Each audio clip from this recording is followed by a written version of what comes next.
I am absolutely pumped today because the 2026 FIFA World Cup has officially reached a boiling point. The round of 16 is completely in the books, and we are down to the final 8 teams. The stakes have literally never been higher, the drama on the pitch is just off the charts, and honestly, as we dig into the data today, you'll see the stars are aligning in a way that feels, well, almost scripted. I want you to take a second and think back to that magical, completely breathless night in Qatar back in 2022. Argentina versus France, 3 goals apiece, extra time, a nail-biting penalty shootout, and the two undisputed heavyweights of the sport, Lionel Messi and Kylian Mbappe, just treating absolute haymakers on the grandest stage. People everywhere called it the greatest World Cup final ever played. But looking at the quarterfinal board right now, we have to ask the ultimate question. Can it happen again? Is destiny actually steering us toward a Messi versus Mbappe rematch in New York this July? Okay, let's dive right into this. Here is how we're breaking things down today. 1. A dramatic round of 16. 2. The quarterfinal matchups. 3. By the numbers, the favorites. 4. The yellow card tightrope. And 5. The ultimate rematch awaits.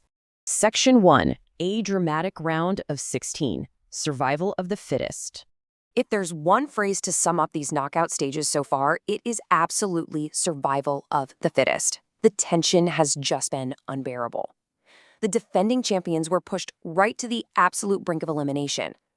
Let's just walk through Argentina's heart-stopping comeback against Egypt because it was wild. Lionel Scaloni's side looked completely shell-shocked right out of the gate. Messi actually missed an early penalty. Huge shout-out to Egypt's goalkeeper Mustafa Choubert for a brilliant save there. And by the 15th minute, Egypt went up 1-0 off a Yasser Ibrahim header. They even doubled it to 2-0. For 78 minutes, it looked like the champs were crashing out. But then, the momentum just completely flipped. 79th minute, Christian Romero powers home a header. 4 minutes later, Messi completely redeems his penalty miss and ties it up. And then, deep in stoppage time, Enzo Fernandez rises up and heads in the winner. 3 unanswered goals. A 3-2 victory that proves what all the analysts are saying right now. Messi is simply inevitable. Meanwhile, over on the other side of the knockout draw, we witnessed some incredible grit from Switzerland. They played this grinding, highly tactical 0-0 draw against Colombia. It was a grueling 120 minutes, very few clear-cut chances. But the Swiss survived, winning 4-3 on penalty kicks. Ruben Vargas stepped up, buried the winning penalty, and just like that, Switzerland is in their first quarterfinal since 1954. And their reward for all that hard work? A date with those same surviving champions, Argentina. Section 2. The quarterfinal matchups. The final 8 collide. So the final 8 are locked in. Now what's really interesting about this current DraftKings data is how the odds makers have so clearly separated the heavyweights from the underdogs. It's heavily leaning toward the traditional European and South American powerhouses. France sits comfortably at the top at plus 180 as they prep for Morocco, who are massive long shots at plus 2800. Spain are heavy favorites over Belgium, Argentina over Switzerland, and England is favored over Erling Haaland's Norway. The market is basically screaming that they expect the Giants to advance. And speaking of giants, there is a very specific reason France is that top betting favorite, and it all boils down to this massive number, 11. That is Kylian Mbappe's newly extended World Cup record for knockout stage goals. He locked that in after scoring a 70th minute penalty in a super tight 1-0 win over Paraguay in the round of 16. Think about this. Mbappe alone accounts for half of France's 14 goals at this entire tournament. His utter dominance ahead of this Morocco match is the singular driving force making France the team to beat right now. Section 3. By the numbers, the favorites, what the data says. Now, we know the odds makers have made their call, but let's zoom out and look at the hard analytical data. According to the Optus supercomputer, which mathematically simulates the rest of the tournament thousands of times, Didier Deschamps' French squad is the heavy statistical favorite. They've got a massive 27.32% probability of lifting the trophy. But don't look now, right behind them is a surging Spain at 21.33%, and then the defending champions Argentina at 17.28%. The data is making it crystal clear. We are looking at a 3-horse race forming at the top of the pack. And if this bracket holds up, guys, we are on a collision course for an absolute blockbuster in the semifinals. Just look at this contrast. You've got France's relentless attack, outscoring opponents 14-2 and the only team to win all 5 matches in regulation. Then on the other side, you have Spain's impenetrable defense. Lamine Yamal and that Spanish squad have not allowed a single goal in this entire tournament. Zero. It is literally the classic unstoppable force meeting an immovable object, and the math says they're destined to clash, assuming they survive their quarterfinal tests. Section 4. The Yellow Card Tightrope, Surviving the Rules. Surviving those quarterfinal tests brings us to what I think is the most stressful underlying narrative of this entire tournament. Because right now, it isn't just about winning your match. It is about winning without losing your star players in the process. So, the crucial point is this specific FIFA disciplinary rule.